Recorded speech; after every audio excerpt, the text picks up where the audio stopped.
There is a cultural change going on in baseball. Washington Post had a great article about this.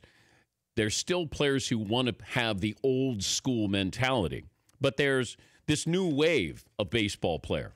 And certain players will arouse the ire of the play the game the right way, Dave Sheinin wrote in the Washington Post. Usually younger and or foreign-born. They've grown up in an era or a culture where personal expression on the field is more accepted.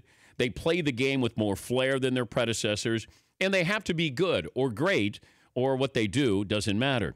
Harper is one of those players. Strickland, he's the old school guy. Hey, it got away from me. That was his defense. And he's not happy with how Harper plays the game.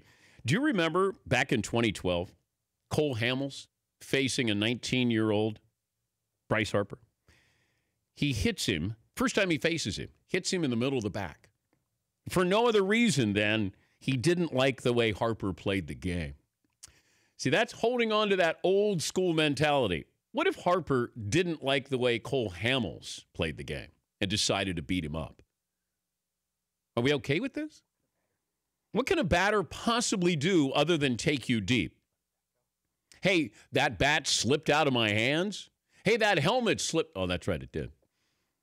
But because you play the game a certain way.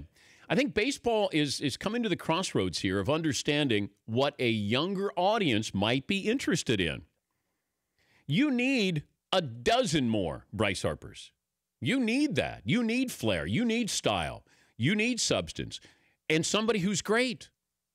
Old school, Mike Trout, love him.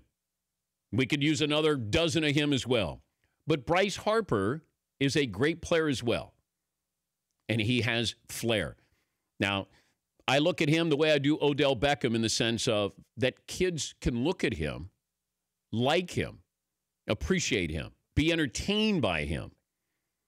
May not be the best player, but they're entertained by him. And as baseball moves into a new generation here, the old school, new school is something that has to be addressed here. Not just in the style of how you play or what you'll accept, but also the commissioner is looking at this as well. How do we open this sport up where you're entertained? You may not like the bat flip, but the bat flip to me is no different than celebrating a touchdown. You may not like it, but that's the new school of baseball here. Bryce Harper represents the new school. No one's going to hit Mike Trout, not on purpose. They're going to continue to hit Bryce Harper. The Dan Patrick Show, weekday mornings on Audience.